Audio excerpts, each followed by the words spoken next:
यहाँ पर आप लोग देखेंगे फ़ौकानिया पर्शियन का वीवीआई ऑब्जेक्टिव क्वेश्चन। पर्शियन को ही फ़ारसी कहा जाता है, बहुत लोगों को लगता है दोनों अलग सब्जेक्ट है, लेकिन अलग सब्जेक्ट्स नहीं है ये, ठीक है? फ़ारसी को ही पर्शियन कहा जाता है। तो चलिए यहाँ पे मैं वीवीआई क्वेश्चन आंसर आप लोग को दे देती हूँ। तो सबसे पहला यहाँ पर सवाल है, काबूसनामा के मुसन्निफ़ कौन है? यानी काबूसनामा के राइटर कौन है? लिखने वाले कौन है? लेखक कौन है? तो काबूसनामा के जो मुसन्निफ़ है, लेखक है, वो है अंसरुल मुआली कीकाउस। फिर नेक्स्ट क्वेश्चन है, दूसरा सवाल, हुसैन वाइज़ काशफ़ी किस किताब के मुसन्निफ़ हैं, यानी कि राइटर हैं? तो इख़्ला मोहसिनी के। फिर नेक्स्ट है यहाँ पर, लिसानुल गैब किस शायर का लक़ब है? लिसानुल गैब किसी शायर का लक़ब है, तो यही पूछा जा रहा है ये किस शायर का लक़ब है? तो ये हाफ़िज़ शिराज़ी की, ठीक है? हाफ़िज़ शिराज़ी जो है उनका ही ये लक़ब है। फिर अगला सवाल देखेंगे आप लोग, याकूब लैस कौन था? तो ये कौन था? तो ये एक दस्तकार था, ठीक है? यहाँ पे आप लोग का ऑप्शन अलिफ हो जाएगा सही जवाब। नेक्स्ट क्वेश्चन है यहाँ पर, रामायण किस शायर की मसनवी है? तो शेख सादुल्लाह मसीहाई की क्या है? तो मसनवी है। फिर अगला सवाल है यहाँ पे, अल्लामा सादी शिराज़ी किस किताब के मुसन्निफ़ है, यानी किस किताब के लेखक हैं?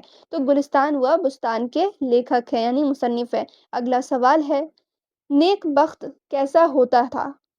नेक बख्त जो है कैसा होता है? तो वो खुशहाल व सखी होता है। अगला सवाल है, लुक़मान ने अदब किस से सीखा? जो लुक़मान है उसने अदब किससे सीखा? तो वो किससे सीखा था? तो बेअदबों से सीखा था। उन्होंने बेअदबों से अदब सीखा। फिर अगला सवाल है, सरमद कहाँ के बाशिंदा थे? तो जो सरमद है वो आर्मीनिया के, ठीक है? कहाँ के थे? तो आर्मीनिया के बादशाह थे। फिर देखेंगे आप लोग अगला सवाल, गज़ल के किस शेर को मतला कहते हैं? तो गज़ल के पहले शेर को मतला कहते हैं। फिर यहाँ पे एक सवाल ये भी हो सकता था कि गज़ल के किस शेर को मक्ता कहते हैं? तो गज़ल के आखिरी शेर को मक्ता कहते हैं, या फिर ये भी लिख सकते हैं जिसमें शायर अपना तख़ल्लुस पेश करता है, उसी को मक्ता कहा जाता है। तो शायर अपना तख़ल्लुस कहाँ पेश करता है? तो गज़ल के आखिरी शेर में पेश करता है, तो उसी को मक्ता कहा जाएगा। अगला सवाल है, शेख सादी का असल नाम क्या था? तो शेख सादी का असल नाम मशरफ़ुद्दीन था।